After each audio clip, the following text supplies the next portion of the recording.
Hello everyone, I'm Rebecca and welcome back to my sewing room. Today we are going to be working on the 1830s dress project some more, and I've done just a little bit since I left off with you, literally like starting to cut out the bodice silk, and that's it. And I was able to do that while chatting with some of my patrons, so thank you all to those of you who I was chatting with. It was really fantastic, and if you want to join in on things like monthly patron chats, please do check out the link to my Patreon down below. So anyway, I am going to show you what I've done on this bodice so far. So some of these techniques may be familiar to you if you were here for like my stripy bustle bodice, because I was matching patterns on that as well. So if you have been around that long, then you've seen some of this before, but I do want to show you some of the things that I do for like flatlining to match my patterns. So let's take a look. So as I mentioned, I kind of skipped the first step because the first step was just cutting out one side of the plaid, which I've already done. It's right here. It is just pinned to this twill right now. This was my mock-up fabric, but I was able to use this for my flatlining because it fit right. And so what I did with that was just flipped it so that what would be the inside would face up and pinned it onto the silk and pinned around all the outside and then cut that out. So now I have this kind of as my pattern. And now what I've done is I've laid it down so that I can match the plaids exactly, because I do want these to match. So I've lined it up so that both the vertical and the horizontal plaids all match. And now I've pinned that in place several places. There was a little bit where I needed to like smooth it out, so it involves just a little bit of stretching to get it into place. And now though, everything is all smooth and I can just cut that out and these two pieces should match. Once I've done that, then I can take this second piece that I'm cutting out right now and I can flatline it or pin it to attach to the flatlining of the other bodice. So flatlining, by the way, if I haven't mentioned it before, it is when you take a bodice and you're taking like two pieces, I suppose it could be more than two, but you're taking two pieces and treating them as one. So you're attaching them to each other like this before you go and you do your side seams or any of your seams. All right, so I'm gonna go and cut things out.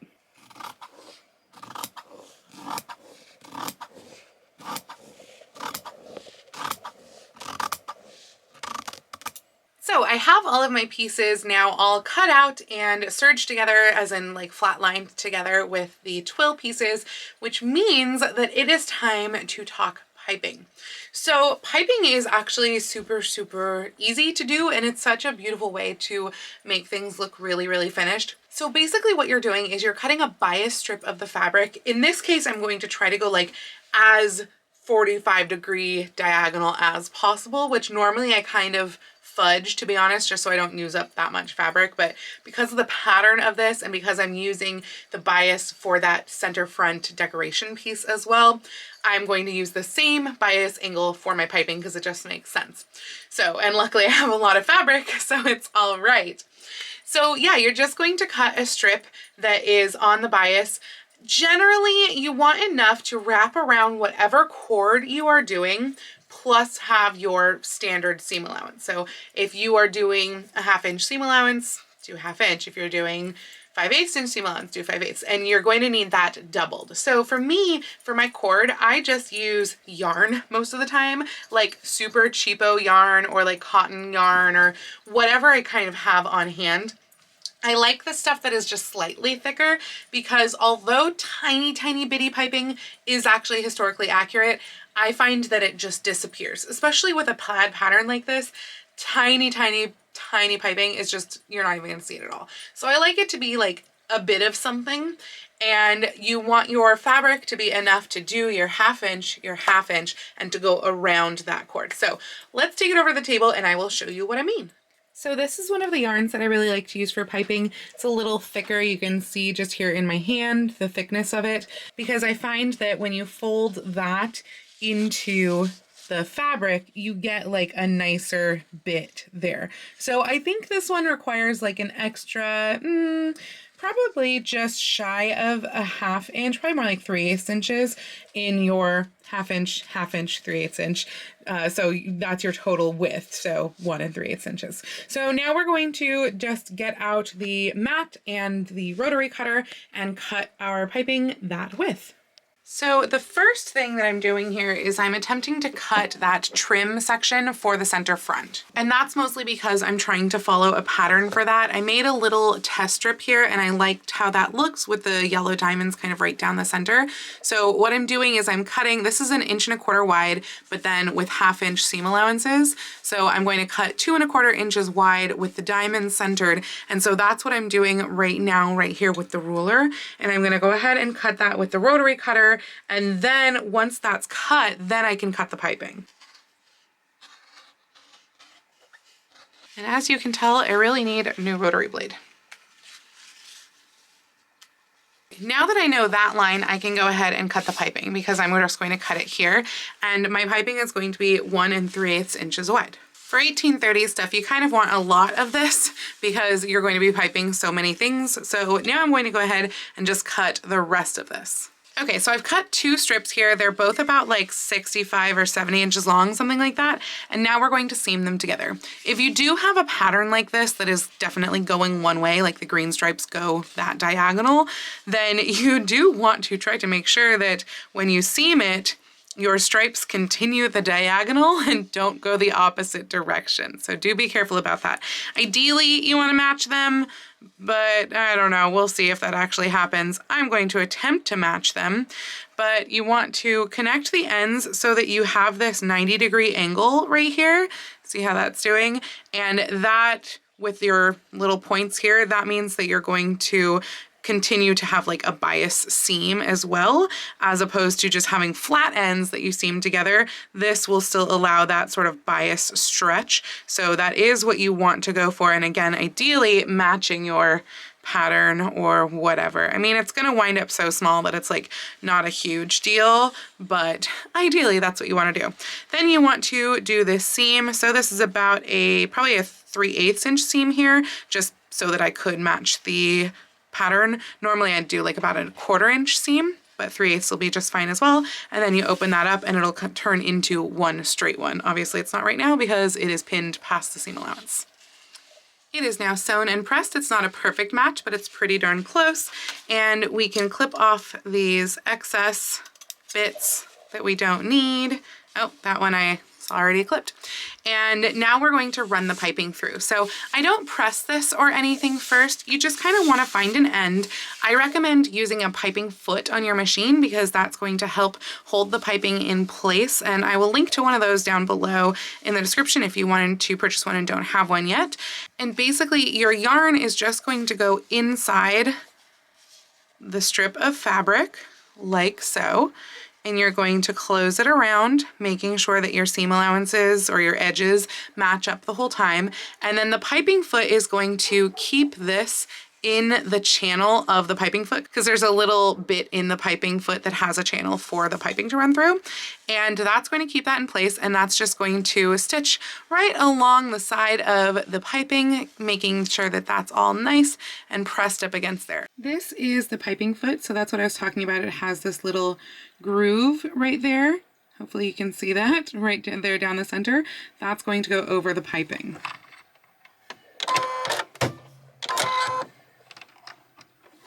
I always recommend starting with your yarn a little bit farther out than the edge here, but it's just going to get folded over. And then I usually put the foot down first because that way you know where you want to move the needle to. There we go. So I have this at a 1.5 millimeter width on my machine. And the key is to make sure that your edges meet.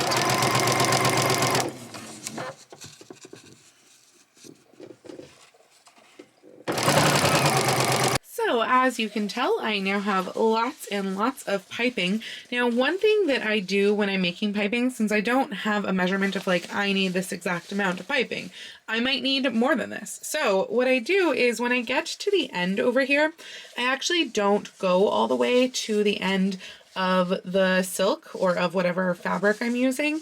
I let that be open for a bit because this way I can add more to here if I need to add another strip. And I also, likewise, I don't cut it off of the spool or, you know, skein or whatever of yarn So that way, if I do need to add another strip, the yarn is continuous, there's no knots inside, there's no gaps in the piping, I can just keep on going. Once I'm done with however much piping I need, then I will go ahead and cut that skein off. But like, it's not a big deal just to have this connected as we're inserting the piping, so that's what I do. The other thing that I am going to do with this piping here, and actually, if you have a serger foot that is a piping foot, you can do this all on the serger, and it's kind of brilliant, but I do prefer to serge my piping edges too.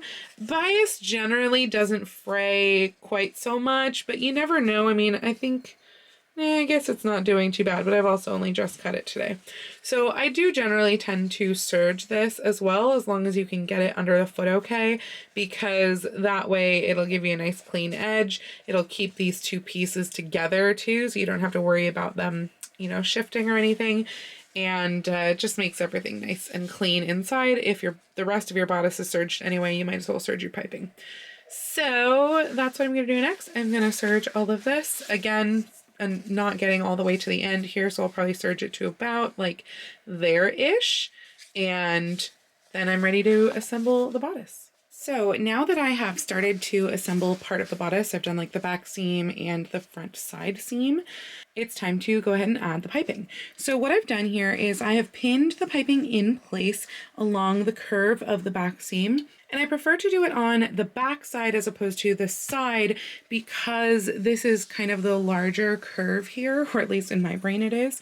And so you just want to make sure that where the piping part is nice and smooth, and you're lining up your sides. I did go ahead and serge this piping, which unfortunately a couple of times it made it a little irregular. So like right here, for example, the serging is almost falling off the piping. So it wasn't a great job, but it's on. And you're just going to pin this in place and then sew that down with the piping foot, trying to stitch as close as you can to where you stitch the seam that holds the piping in place. So that's what I'm going to do next. So for this, I would recommend as you're moving your needle over to just kind of test where your needle is going down. In this case, to have my piping nice and centered in the foot and the needle going down in the stitch line, it is a 6.0 width because we're now on the other side of the piping.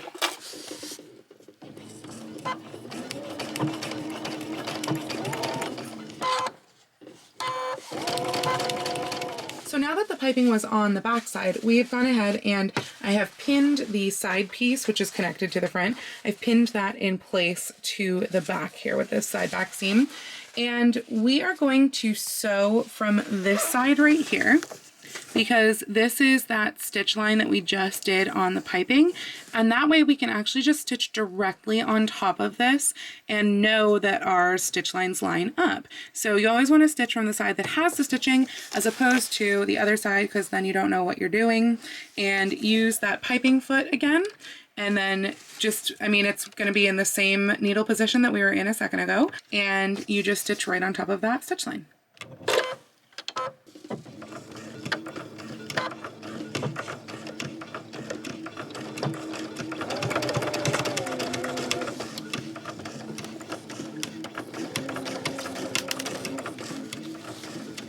And when you finish with that, your seam with your piping will look quite like this. You do, of course, want to press this seam. So once you have your piping in, do press your seam. You can press it open or you can press it up, you know, however you really want, however you prefer to press curved seams. You can press it wherever, but press your seam and you'll have your lovely little piping all in your seam like that. Very, very easy. All you need is the piping foot. When pressing a seam with piping, especially a curved one like this, I like to press my seam allowance to the side as opposed to open. So what I've done here is my seam allowance is going this way. There's no seam allowance under this side. And I'm going to press it from this side, the silk side, as opposed to from the underside, because that way I can make sure that it's nice and smooth.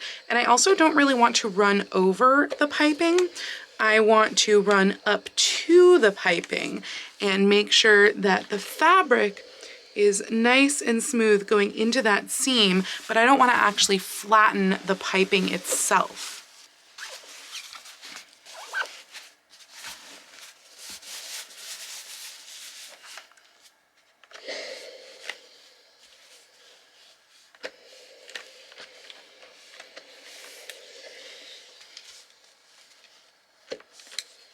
by the way, right after I finished that last clip, I went to go sew up my shoulder seams and totally forgot that I had meant to pipe those too. So luckily I only got one done before I remembered, and it's very easy to rip that out and then go put the piping in. So that's what I've done on the shoulders here. I have also piped the shoulders. This one I do tend to open flat. Obviously it's not going to be completely even because you do have the seam allowance of the piping going one direction as well. And honestly, I don't really find that it matters what direction you press the seam allowance of the piping itself. So I just want to press that nice and open, go right up alongside the piping again.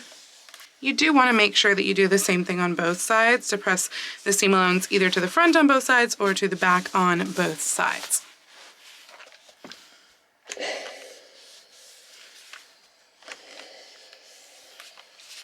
Done. And there you have it, our shoulder seam with our piping and the side back seam, and the bodice is really starting to take shape.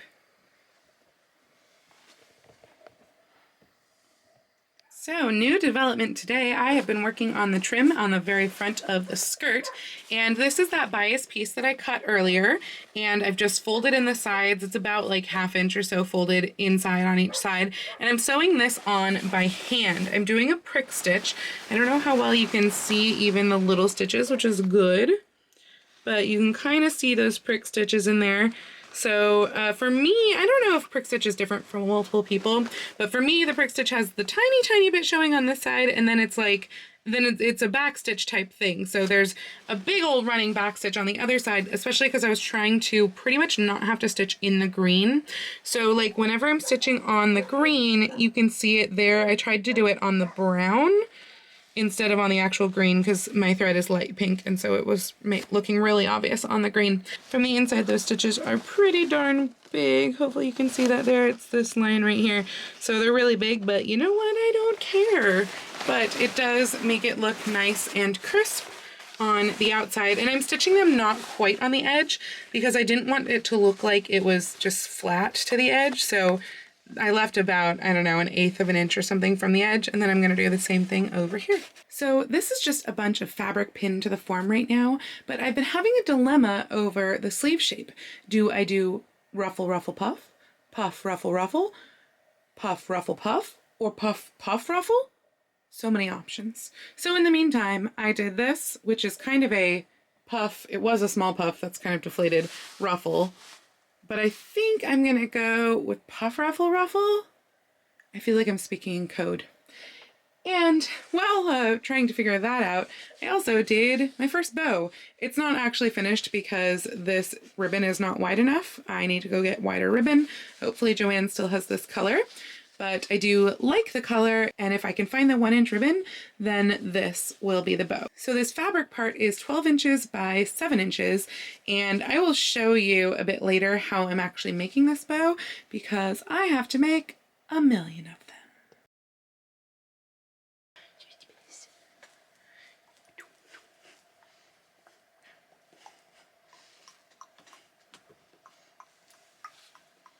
I love you. So I was working quite a bit on that front bias trim on the skirt yesterday, and it's nearly done at this point. This is what it currently looks like. You can see that bias strip there, down there. And so I have from here to here on one side, and then from there to the top on the other side left to do, but the rest of it's all done. But hand sewing to me is a low energy thing for when I have not much energy, and I have a little bit more energy than that today. So I'm going to not work on that quite yet. That said, I made the stupid mistake of putting on lipstick that is not a Superstay style lipstick when what I should be doing is trying on the bodice. But the Regency corset, I don't like unlace it all the way when I put it on because that would be a nightmare. So I have to like slither into that thing, which means I would wind up getting lipstick all over the Regency corset. So I'm not going to try on the bodice again, even though I know I should. Instead, I am going to move on to the sleeves. So as I mentioned yesterday, I was waffling about the puff ruffle situation of what order I should do what. And I'm really thinking that I like puff, ruffle, ruffle, maybe even like the original plate, do puff, ruffle, ruffle, ruffle. I don't know about that third ruffle. We'll cross that bridge when we get to it. But I do want to do at least puff, ruffle, ruffle. And then the bottom of the sleeve is fitted. So right now I'm trying to figure out, is it best to do an entirely fitted sleeve underneath? The advantage of that is that it does keep that puff in place. Now that said, I don't think it's really a thing that they did at the time. That's why you get those silly little 1830s sleeve pillow sleeve supports, because they had open space in there. So they had the supports in there. It's not like the 90s, 1890s, where things are a little bit more technically constructed and you have like an inner support sleeve. So I don't know that I really want to do one fitted sleeve.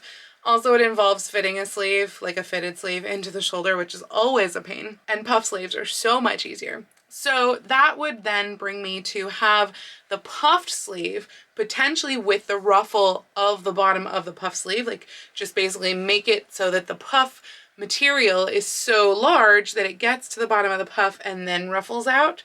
So that is one option.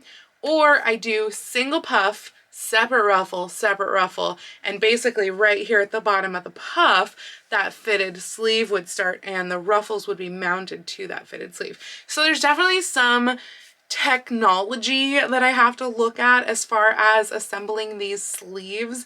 And I've got to say, like, 1830s are honestly super, super easy to do. The only difficult thing about 1830s, besides the hairstyles, are the sleeves. And really, like, if you're looking at early 1830s where you just have the puff, or maybe like a puff into leg of mutton type situation, those are easy. But when you're talking about this like mid to late 1830s, at this point they were like, hey, I'm getting bored with this whole puff situation. Let's make things complicated. And that's what they did. So yeah, at this point it gets complicated, but it's still like the trade-off of just having complicated sleeves but having the rest of the dress be simple. I'll take it. So I've got some thinking to do, some engineering to do to figure out these sleeves. But again, I'm thinking, honestly, probably easiest is gonna be separate puff, separate ruffle, lower fitted sleeve. So I think I'm gonna go that route, and probably most of that is going to be on the bias as well. So I'm starting here with the sleeve ruffles because that was the easiest thing that I could determine how they were. And also I'm using the bias that I'd cut off to make the piping and everything. And so I wanted to kind of get this out of the way first because bias takes up a lot. I mean, the sleeves are all going to be on the bias, or at least the upper puff sleeve, probably the lower sleeve too, just to get the fit right. And so I wanted to kind of get those nice big cut straight edges that we had already made and deal with them first. So this is 8 inches across right here. And I'm putting these together like a giant strip of bias. So they are pinned just like the piping was on that 90° with the angle right here. And so my stitch line will go right in the middle of this motif right here. And then once that opens up, hopefully I won't have lost like any of the pattern and it will blend in really, really well with the pattern of the plaid, because I'm going to then cut strips from this to use as the ruffles. Now, I think each ruffle is going to be about like 40 to 42 inches. So I kind of have to see how many I can get out of here, or how many inches long I can get out of here, since I need 4 ruffles. And I think that's going to be what it is, like about 40 inches, 42 inches, something like that. I kind of based that number actually off of the ruffle dimensions from this McCall's pattern here. Hi, Angela Clayton. And I have done this pattern before. I made my 1840s dress out of this pattern, but I actually made my ruffles way smaller because generally speaking, what I've noticed is that ruffles like up here in the 40s were smaller, but when they were in the 30s and down here on lower on the arm, they were bigger like this. So that's what I'm doing. And these are about 4-inch wide ruffles, a little under that, and they are 42 inches long. So that's why I'm doing these, because what's going to happen here is once I've seamed these all together and cut them into their segments, their 40+ inch long segments, this is going to get folded in half hot dog style, and basically this side is going to meet this side. And then I will probably serge these together so that they don't slip around or anything. I don't need to see them, they won't be exposed or anything like that. And then I can maybe pleat, but probably gather that side right here, and then this will be the bottom of the ruffle here on the fold, so it gives it a really nice body. You don't have to do a tiny little rolled hem or anything like that, and it just really works very well to make ruffles this way on the fold. So that's what I'm going to do. I'm going to seam these together, cut them into their 40 whatever inch long segments, and serge those edges once I press them all together, and then I will have ruffles ready to go on no sleeve because I still have to do the rest of the sleeve. I am probably going to modify this puffed sleeve to be the top of the sleeve. This one is too big and too long, so it'll be a little bit shorter than this, but not by a super ton, and this just gives me a nice basic puff sleeve that I can use. This is a 23-25, but I think it's out of print. And I just use this a lot for its puffed sleeves. And then the lower sleeve, I have drafted something similar before, actually, for this dress. And so I don't think I saved that pattern draft, but I'm probably going to do the same sort of thing where I basically just measure around my arm, like wrist, midpoint, elbow, bicep, etc., because it'll go up kind of like this. It'll go up to about there, a little bit above the elbow, because that is where my sleeve puff will end, and then the ruffles will be mounted onto the fitted sleeve that goes down the rest of the sleeve. So again, I'm kind of trying to make this different from like this one, which I will pop a picture up here of what my version looked like. And once I added the sleeves, the lower sleeves, I wore this for the first time without the lower sleeves, and then the second time with lower sleeves, and the third time with lower sleeves and a pelerine. I am going to keep working at this, and I will show you once it looks more like sleeves. So I'm drafting out the puffed part of the sleeve right now for the 1830s dress, and I am using the Simplicity 2325 that I mentioned previously. Now I am going to shorten the pattern. I think I'm going to shorten it by about 1.5 inches because I measured kind of like this distance of where I would want the inside of the sleeve puff to be, and once I add seam allowance, it seems to come up to about 8 inches, and I don't really want puff under my arm like that, you know, right here. Like, I don't want the puff to be there. I want the puff to be like there and be fairly low profile and slim right here. And so I think that 8 inches is going to be the right measurement. And I'm going to probably go ahead and just take down the whole sleeve, just shorten the whole sleeve of the pattern by about that 1.5 inches. But right now what I'm trying to figure out is how wide around do I want the sleeve? Because normally when I start with this pattern, I've used this one for things like Elsa and other sleeves that I don't know because I don't actually write what sleeves I use on the pattern, but there's markings all over it from me adding different measurements places, and I always seem to add width to this sleeve. Often I seem to add length as well, but again, not doing that. So I'm using this, which is, if you haven't seen one of these before, this is a ruler or like a measuring tape, but it is in this wire contraption. If I can figure out what this is called and where to find it, I will leave a link to this in the description because I feel like this is the best tool for measuring things that have to be like in the air, like a puffed sleeve. And so like I can set this to be, I just hold it to be 30 inches around and make it relatively circular.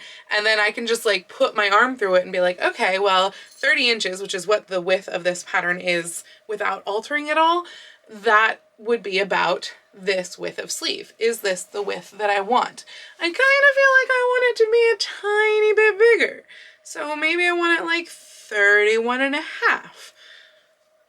And yeah, I don't know, somehow 31.5 just seems that tiny little modicum of better.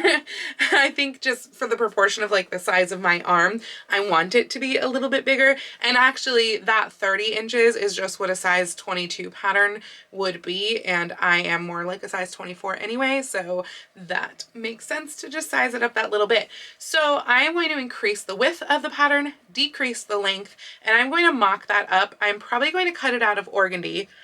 Depending on how much good old organdy I have, I'm going to try to do it out of old organdy if I have enough left to actually cut the finals out. And then I'm also going to cut out the bottom of the sleeve, and I'm thinking of doing that little drop bit like in the 1840s pattern, so the puff actually starts like right here. So I think I'm going to cut that out too, sew it together, and try out that mock-up. So these are what I've come up with for my sleeve pieces. This one is the top piece from here, so that is that little fitted bit right there. And I basically just sized this up to what would be a size 24, because that pattern went up to 22. And then I also lengthened it by just a little bit, enough that it would fit my Armseyes perfectly, which I probably should have lengthened it more, come to think of it, because I did not put in any ease. Whoops. So yeah, this might not fit because I lengthened it exactly to my Armseyes plus seam allowance, which meant that I added about 5/8 inches, but I should have allowed an inch for ease. Yeah, might have to recut that piece. And then this is the bottom part of the sleeve, so that's the like above the elbow, and then this is the hem part. And I made this large enough so it would fit over my hand, which means it's going to unfortunately be a little too large for my wrist, but you know, you gotta actually get the sleeve on somehow. And then this is fitted to above my elbow measurement, and then this is like 16 inches long or something, because that's how long I would need it. And basically this will get seamed together, and then this part right here will get attached to this here, which is the puffed part of the sleeve, which comes again from that pattern. And then this part up here will get gathered into here, and then this will get put into the Armseyes. If this all works. I don't know if this is all gonna work. This is a total experiment. So let's try putting it together. Okay, so I have finished assembling the base mock-up sleeve, and I have a couple observations. I have not tried this on yet. I will do that soon. I literally just finished sewing it. But my main observation takeaway is that this band at the top is like way too tall, too wide. I honestly think like that max is probably about all I need, and I folded about 2 inches down right here, and I think that would be all I need for it to go into here and give me that kind of like more dropped effect on the sleeve. So that's the biggest thing. The other thing that I realized as I was really like before I assembled it, but after I'd cut it out, is that both this puff part of the sleeve and also the top part of the sleeve, they're both shaped as if they're to go into an Armseyes. And so obviously that probably is not right, is my guess. Like, I'm guessing there's a problem there. And also, though I think this will be solved in cutting down the top bit, but also that 8-inch measurement here was really all I needed all the way from bodice to where I wanted the puff to end. So I think that might wind up being too long in there. So there's definitely some things to look at. I think really before I even put this on, I think I'm gonna cut down the top, because I don't think it's right. I mean, I'm tempted to try to put it on. The other thing about cutting down the top would allow me to get that extra inch back in the length so that I have that 1 inch of ease to be able to set the sleeve, which would make it easier to set the sleeve. So we'll see. I think my first thing will be to try this on just as its own, obviously not over this chunky sweater. And then once I've tried it on, I can see if I need a lot of that taken off, or maybe other changes I need to make before I even go through the hassle of setting the sleeve. Then I'm hoping to finally put my corset on and try on this bodice with the sleeve mock-up so that I can kill 2 birds with 1 stone. That would be great. But also I need to go walk Lion, and I've got some errands to run, so we'll see. I think I will be back later tonight with more sewing.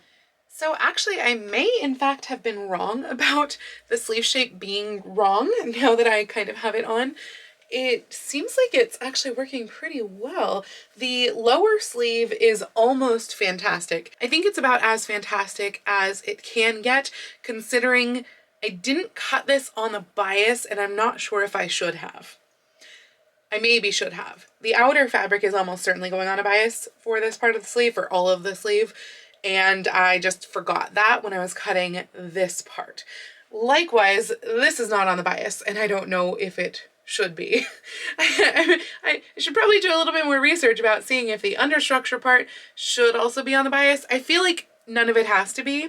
But I think if this were all on the bias, I could get it a little bit tighter here and still potentially be able to stretch over my wrist.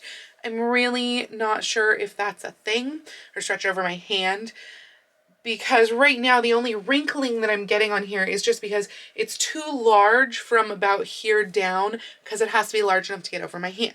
So there's that. But I think it's hitting the right place up here. It's fitting up here very well. It's hitting the right place-ish down here. Like, I probably could have used half an inch more, not gonna lie. But if I am careful about how I finish it, I think it should be okay.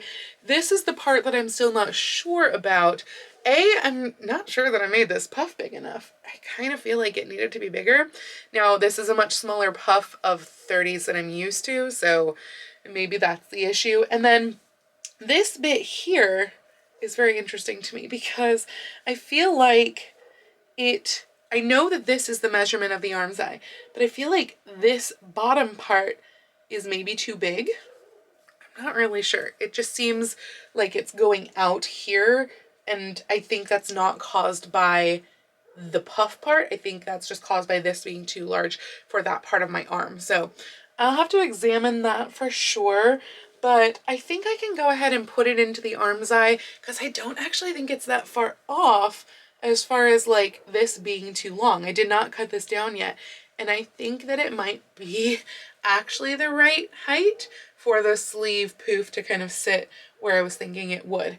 So that means I'm ready to set this sleeve into this bodice and try on this bodice. I'm tempted to try on the bodice first. I probably should, just to make sure that everything's good on the bodice part. Then I'll put the sleeve in. All right, here's the bodice. The overlap is pretty consistent, as in like the seam allowance, I guess, really right now since I've pinned it out. It's pretty consistent, about 3/4 of an inch for the whole way down, except slightly worryingly right here at the very bottom where it's probably more like 5/8 of an inch. I don't think that's going to be that big of a deal. And I don't think it's that I took in the back too much from the mock-up either, because the side seam still seems to be hitting right where I want it to. So it must just be an issue of like twill versus silk. That's my guess. So I think it's going to be okay. The waist seems to be hitting me great everywhere. If anything, it might be just like the tiniest squidge bit, like 1/4 inch, 3/8 of an inch too high in the back. But I think that once the skirts are on there, it's also going to pull that down a little bit. And so it really shouldn't be an issue. So there's the bodice. That was the sleeve. Now let's put them together. All right, so they are together now. But this is what it would look like if I had that upper part, and I think it looks like garbage. I think it looks much better just with the puff into the shoulder seam. I'm already getting that natural slope because A, I have slopey shoulders, and B, the seam is a little bit off the shoulder. I could have gone farther, honestly, because this is later in the 30s, and that's what they did later in the 30s. The sleeves were farther off the shoulder. But it's already cut, so it can't fix that. And so I had kind of thought that by putting in this band piece, like in the McCall's pattern, that it would help that. But honestly, I think it just looks terrible. And it's definitely way too big around. But I think just to simplify everything, putting this directly into this is going to be the right answer. So I'm going to rip out the sleeve, rip out that band from the sleeve, and try putting them directly next to each other, directly connected to each other, and see if that solves this problem. All right, so here we are with the newly cut sleeve, and it is way better without that weird piece in here. I think it's sitting just how it wants. So I know I don't have this closed, but I think it's sitting just right. It looks quite off the shoulder, which is what I wanted. And maybe it's like 1 inch high, but again, I cut the shoulder to that height, so I should have left it longer. And the sleeve fits really well. The only thing that worries me is that there is a little tightness in the elbow when I bend my arm. Now, again, the outer fabric, which is the silk, which doesn't have stretch across the grain, that is going to be cut on the bias. So that should still stretch, but I think I am going to go ahead and recut the inner piece also on the bias, just to give me a little bit more of that ease in bending my elbow. I mean, this is fine, but it's not ideal. So I think recutting it would probably be best. This, however, size-wise, I think I'm pretty happy with it. I might stare at it in the mirror a little bit more just to double check that I don't want to add more. And actually what I might do too is I might go ahead and make up one of my ruffles and just pin it in place and see how it looks proportion-wise to that. I think that's a good idea while it's still in mock-up form. Oh, and while I go and work on sleevey things too, I think I'm also going to use this time to cut out my facings for the center front and maybe even start to stick closures on, because that will make fitting and stuff easier. So I'm just going to take probably a 2-inch wide strip that is the shape of the front pieces there and just cut that out of the silk taffeta. If I have to do something else for this side, since it's going to be like overlapping with hooks and eyes, I will figure that out, but that's my plan for now. All right, so here is one ruffle on, and I mean, I really like the ruffle, and I knew I would. I knew that was going to be the right length, but I think it's making the puff feel too small. I don't know, it just seems a little small, but I don't know how much bigger I'd want to go. Like, it looks fine here in the front, but when I kind of start to turn and go to the back, that's when it starts to seem really small. Like I've somehow made all of the volume go to the front and none of it to the back. I almost wonder if it has something to do with the length in the back also, but I don't know. Like, it's definitely close, but I'm really tempted to cut it out again, just like 1 inch bigger, maybe 1 inch in all directions, both taller, not in the inner arm, because I think the inner arm is perfect, but to make the, I guess, the rise of the sleeve taller on the puff part, and then also to make it like 1 inch larger all the way around. I think that might balance better, because right now it's just feeling a little small. And you know those 1830s sleeves, they've got to be big, right? I mean, that's kind of what you want out of an 1830s outfit. So yeah, I think I'm gonna cut it again. I think I'm gonna cut it on the bias. Hopefully that's the right answer. Because the outer sleeve will also be on the bias, and I want them to play nicely together. And I am going to cut it larger. And I'm going to cut the lower sleeve on the bias and make it 1/2 inch longer. So remember all of that like huge amount of piping that I made just, you know, a few days ago, a little while earlier? Well, that's all that's left. So I guess I need to make more piping. I realized, luckily before I went and cut the sleeve pieces, that really to go much further, both with the facing and also with the sleeves, I would need to put in piping, and I kind of had a feeling I didn't quite have enough, and that feeling was completely true. I have now put piping around the neckline, around the waist of the bodice, and around one armscye. So that means that I will need to make enough piping to go around the other armscye, plus I'm holding Dora so she doesn't stand on my silk. So I need to make enough to go around one more armscye, plus I want to go around each of the ruffles, I think. Definitely the top ruffle, maybe both ruffles of each sleeve, plus the wrist. I know, it's a lot of piping. So I'm hoping that one more strip will do it. I still have that really, really long diagonal bias piece. No, Dora, that's my piping. And I think that because these are all like shorter amounts of piping, that will probably be enough. I believe it's about like 70+ inches long, so it should be good in combination with this, but I have to do that before I can cut anything else. Do you want to say hi to the kitten? Say hi. Say hi. Dora, look at the camera. Yeah.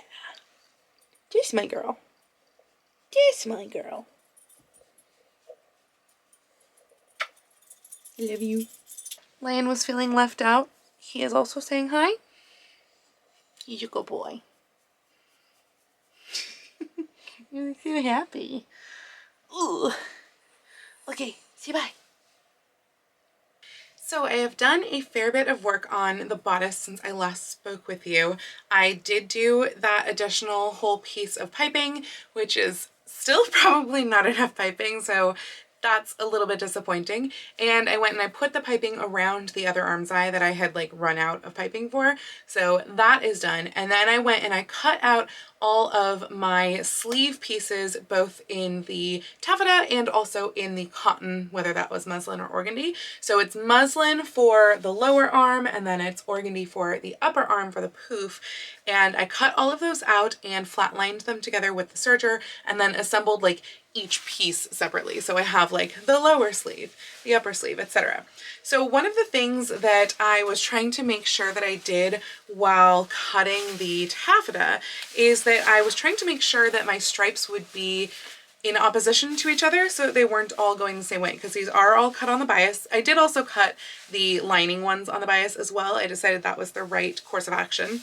But also it's like we've got this one and this one. So you see what I mean about the plaid going in opposite directions. So like the green is going that way and then the pink is going that way on both of them. So I did that both on the lower sleeve and on the upper sleeve, and I'm fairly certain I'm going to coordinate it so that the lower sleeve direction matches the upper sleeve direction. Haven't tried yet to see which one looks best. The upper sleeve is shaped, so what I did wind up doing was increasing not the full curve of the sleeve. I know I had talked about like just possibly making the whole thing longer, but what I actually did was I just did that really to the back, because I noticed that where it was pulling was kind of like from about here to like about here, and so I just increased the length of that area. I did increase the entire width by 0.75 inches on the fold, so 1.5 inches, but yeah, that's what I increased to make this bigger. I haven't tested it, so I hope it works this way. Luckily, puff sleeves are honestly super, super forgiving, and puff sleeves are like easier to set too, so that's one of the nice things about 1830's is that even if you have a complicated sleeve, at least the setting it is not going to be that difficult because it's puff sleeve and they're not too bad. So the next step that I am going to do here is I'm actually going to go ahead and do the hem, or at least the piping on the hem of the lower sleeve, because that's going to be kind of the most fiddly bit of this, because this, unfortunately, I don't think it even fits around the free arm of my machine, so I have to be really careful stitching that on. And so doing the piping now, while I don't have a big old puffy ruffly thing, is way easier than doing the piping when all of that is attached. So that's the first thing, piping on here. I'll probably do the hand stitching of the piping, like turning it to the inside later, and that's fine.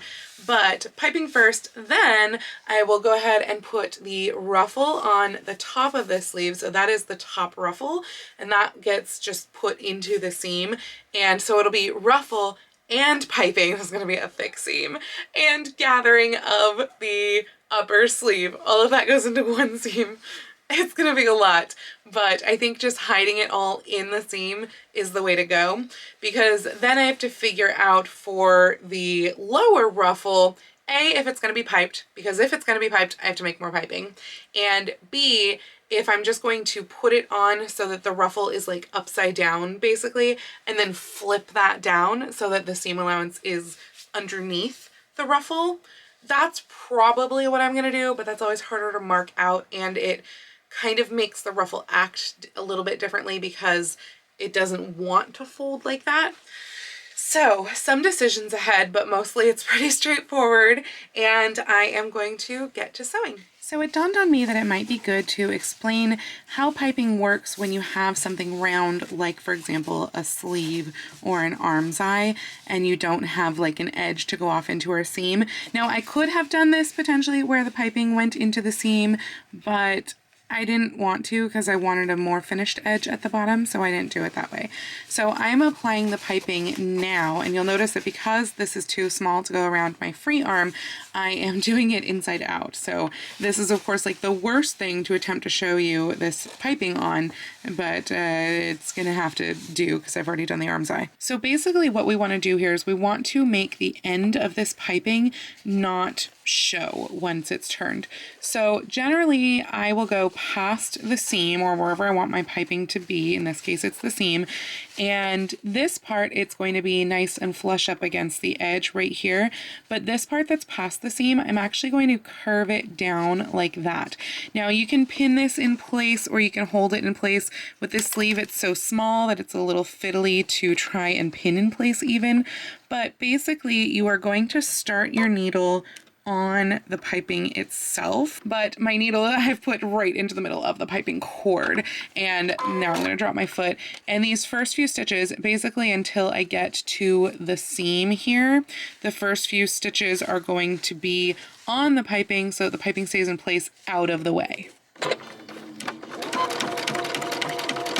And then you're going to ease your needle over so that it is in your piping stitch line and your piping is in place in the foot.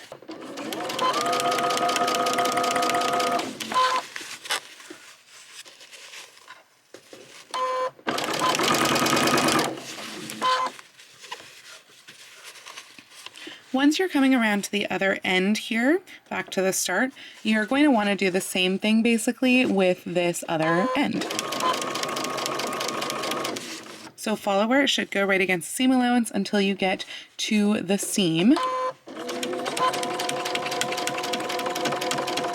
And at that point, curve this off to the side, down to the bottom, and so across the line of piping, but so that you're still in that stitch line channel.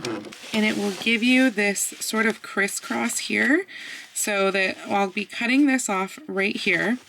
And then when this is turned to the outside, that little sort of overlap is all you see. So it's nice and subtle.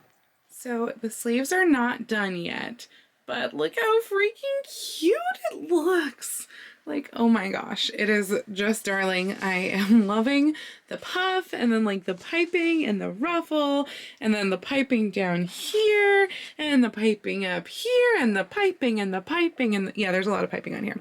Anyway, it's looking so cute. I like how this is breaking up with the pink ribbon. I wasn't sure about the pink. Honestly, I wanted green, but they didn't have one that was wide enough. But this is just ribbon that I got from Joann's. It's actually wired ribbon, but it matched the centers of the bows. And so, yeah, I think that's all super, super cute. So tomorrow I hope to finish the sleeves. I do already have the other ruffle here. I'm almost tempted to do a third ruffle on each sleeve, but I don't think I'm going to. But this ruffle will be right below here. I don't think I'm going to pipe the top because I don't think the top is going to show, because it'll really be quite underneath that other ruffle and only stick out a couple inches. So I don't think it's going to show. So I don't think I need piping, which means I don't need to make more piping. So that's always good. But I do hope to finish the sleeves in this vlog. That will probably be all that I finish. And I probably won't do like the hand sewn finishing. I have not yet done that by hand. And I also haven't done that same sort of thing on the neckline or on the waist of the bodice yet. So all of that hand finishing needs to happen. And then I still need to do like the facings and closures and all that in the front. And ideally my plan is to bring that diagonal bias trim up the front as well. We'll see if that'll work because it is a curve, so I'm not positive, but that is the plan. So I will check back in with you tomorrow, probably just like when the sleeves are actually done, because yeah, just needs that ruffle. And then they do need to be set in, like they're not actually set yet, but that part is honestly pretty easy for 1830s because again, gathered sleeves are nice and easy to set. All right. Good night. So I just tried on this sleeve to try and figure out where to place this second ruffle. And then I have it kind of like pinned in place. And then I was like, well, maybe I'll just try and see what it looks like with 3 ruffles, because it wasn't really seeming right with 2, and so I moved up one of the ruffles from the other sleeve and put it in place, and I like the 3 ruffles. Is that terrible? I do like the 3. I don't know, somehow it just feels more balanced with the 3.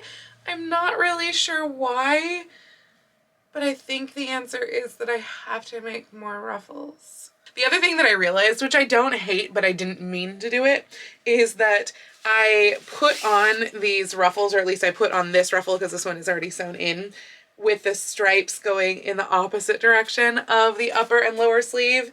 I kind of don't hate it because I feel like it breaks up the sleeve a little bit, so I'm okay with it, but I did not mean to do that. Whoops.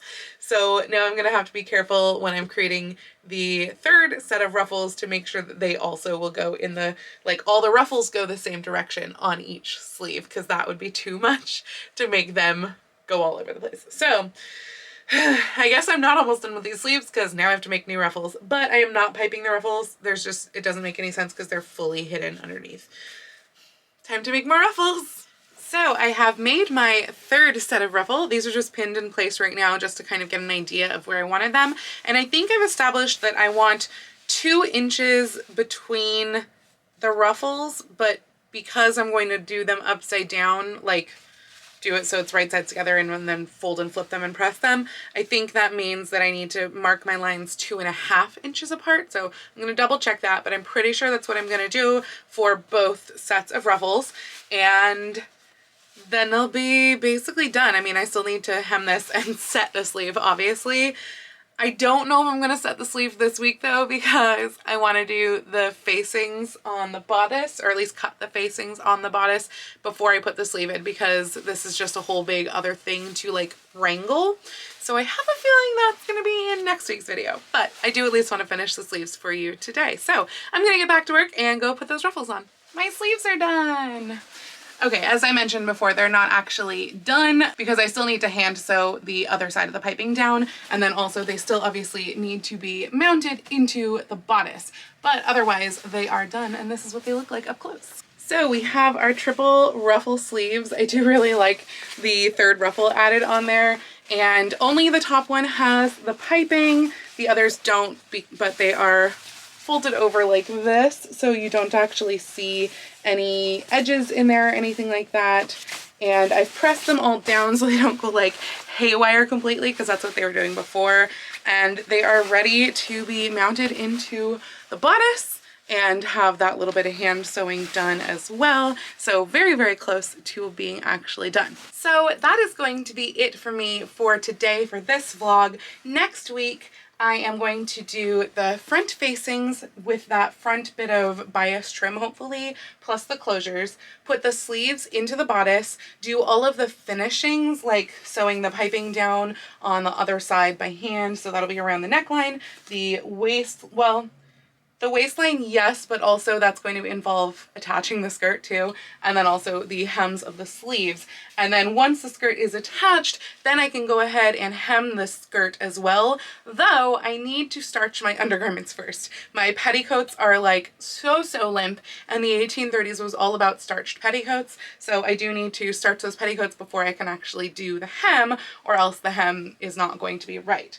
So I'm hoping that I can get everything finished next week besides the bonnet, because I do want to make a new bonnet for this. I know I have one that matches, but I really want a pink bonnet, like out of the same pink as the ribbon for the sash and the bows and everything. And also that would match the fashion plates. They all seem to have pink bonnets. It must have been a super trend that year. So I would like to make a pink bonnet as well because it's cute. So I have a lot of work still ahead of me and a lot still left to do on this project, obviously, but I feel like we're getting close, which is really, really exciting. So anyway, I do hope that you enjoyed this vlog. If you did like this video, please go ahead and click the thumbs up icon. And if you'd like to see more videos like this from me, please go ahead and click subscribe and the little bell icon to be notified every time I post a new video. I do post new videos here on YouTube twice a week, with sewing vlogs like this on Tuesdays and other costuming content out on Saturdays, but I post every day over on my Instagram, so please go follow me on Instagram. That's @LadyRebeccaFashions. And if you'd like to help support all of the work that I do on this channel, I do have a link to my Patreon and my Ko-fi Ko-fi account down below in the description. And I'd also like to give a big shout out to my patrons, particularly my patrons at the Edwardian level, Heidi and Mia Q. So thank you so much to all of you for joining me this week. Have a wonderful week, and I will see you very soon in my next video. Happy sewing! Sleepy Dora says happy sewing too.